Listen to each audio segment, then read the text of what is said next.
हमारे साथ आज की जानकार कविता जैन मौजूद है, जो कि आपको बाजार में कंडीशनल बाय की राय दे रही हैं, यानी कि किसी गिरावट में मिले तो खरीदारी करें, लेकिन तब जब आप बहुत एक्टिवली बाजार में अपनी पोजीशंस को तेजी या मंदी की साइड पर देख सकते हैं। अब हमारे साथ यतिन भी है और दीपाली भी है, और यतिन से हम बातचीत करेंगे और जानेंगे कि डीलर रूम में किस तरह का हाल देखने को मिल रहा है। तो यतिन, आपने क्या पकड़ा डीलर रूम में, किस तरह की सिचुएशन है वहां पर? ऐसे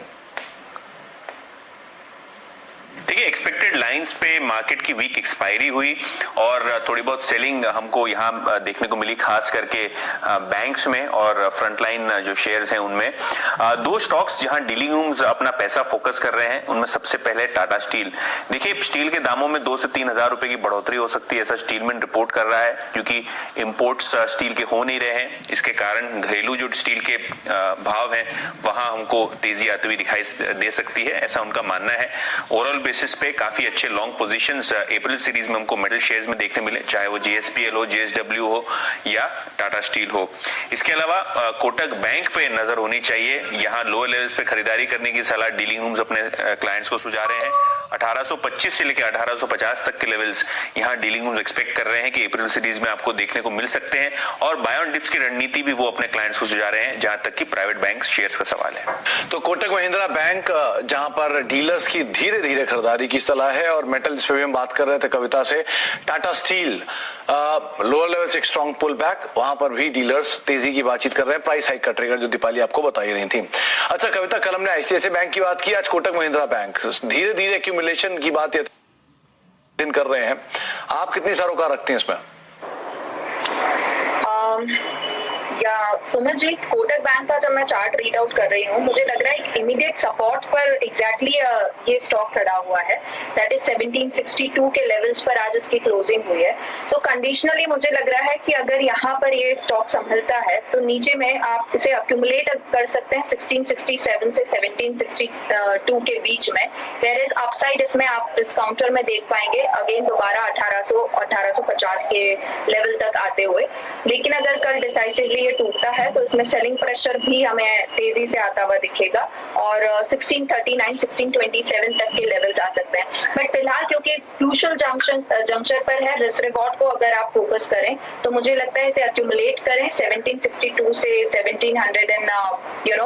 20-30 पॉइंट्स डाउनसाइड, और अपसाइड के लिए इसे प्ले कर सकते हैं for the target of 1800 and 1820 के लेवल्स के लिए। तो 1800-1820 के लेवल ऊपर पोजिशनली, और नीचे की तरफ 1725 के आसपास आपको मिले तो आप खरीदारी कर सकते हैं। अच्छा कविता, दो नाम देखिए, एक है डॉक्टर रेड्डीज, आज लोअर लेवल से स्ट्रॉन्ग रिकवरी में, और दूसरा है मारुति, आज भारी बिकवाली के बीच में रहा। इन दोनों में क्या करा जाए? डॉक्टर रेड्डी के चार्ट्स को अगर आप लुक आफ्टर करेंगे फिलहाल, तो मुझे लग रहा है कंटिन्यूसली हमने इस समय सेलिंग देखी, और बाजार में जहां फार्मा आईटी को भी रुकना चाहिए था, फार्मा आईटी में भी हमने कंटिन्यूसली बिकवाली देखी। फिलहाल आज 4380 पर स्टॉक क्लोज हुआ है, बाउंस बैक किया नीचे के लेवल से।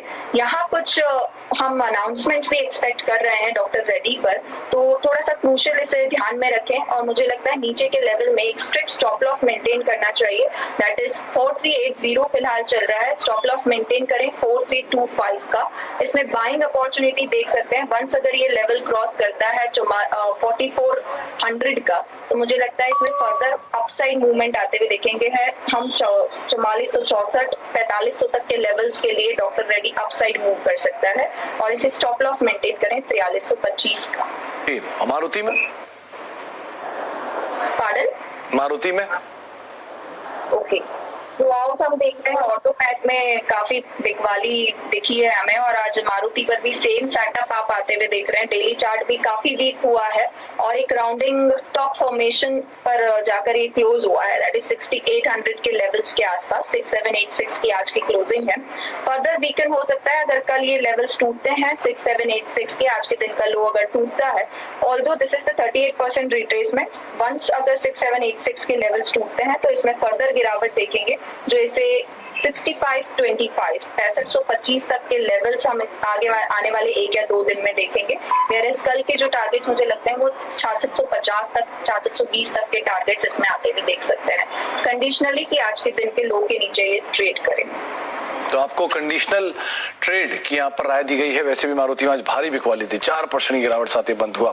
बहुत बहुत शुक्रिया कविता हमारे साथ मौजूद रहने के लिए, बाजार पर और सभी स्टॉक्स पर अपनी राय रखने के लिए। तो आपकी स्क्रीन पर कुछ आंकड़े आएंगे और कुछ रणनीति आएंगी जहां जो आप मेंटेन कर सकते हैं कल के लिए। आप खरीदारी कर सकते हैं निफ्टी में, लेकिन कंडीशनल 14,250 के लेवल्स पे। अगर उससे नीचे आता है तो शायद बिकवाली की तरफ ये सिचुएशन पलटते हुए दिखाई पड़े, तो इसलिए क्विक रहिएगा अपनी दोनों ही रणनीति में, निफ्टी और निफ्टी बैंक को लेकर। हाँ, स्टॉक स्पेसिफिक आपको JSW स्टील में खरीदारी की बातचीत की है कविता ने, जहां पर आप 448 452 के टारगेट देखेंगे, और PI इंडस्ट्री 2375 के टारगेट्स के लिए आप यहां पर खरीदारी कर सकते हैं। इसके अलावा टाटा स्टील 745 के टारगेट्स के लिए आप खरीदारी करें। ICICI बैंक 577 585 के टारगेट्स के लिए आप यहां पर खरीदारी कर सकते हैं। TCS में गिरावट में खरीदारी करें, करीब 2950 3000 के टारगेट्स के लिए आप वहां पर लोअर लेवल में खरीदारी कर सकते हैं। डॉक्टर रेड्डीज 4500 के टारगेट के लिए खरीदारी करें और 4325 का स्टॉप लॉस मेंटेन करें। और उसके अलावा आपके लिए मारुति में कंडीशनल सेल रहेगी, लेकिन पहले लेवल्स देखें उसके बाद। चलिए फिलहाल मार्केट स्टडी को अब यही समेटते हैं, लेकिन कल का दिन है अहम, क्योंकि कल इस फाइनेंशियल ईयर का लास्ट वो ट्रेडिंग सेशन है जिसका सेटलमेंट इसी फाइनेंशियल ईयर में होगा। तो उसके बाद बाकी सारे सेटलमेंट अगले साल होंगे। तो आप उस लिहाज से देखकर संभल कर रणनीति के साथ आप अपनी पोजीशंस को देखिएगा। नमस्कार।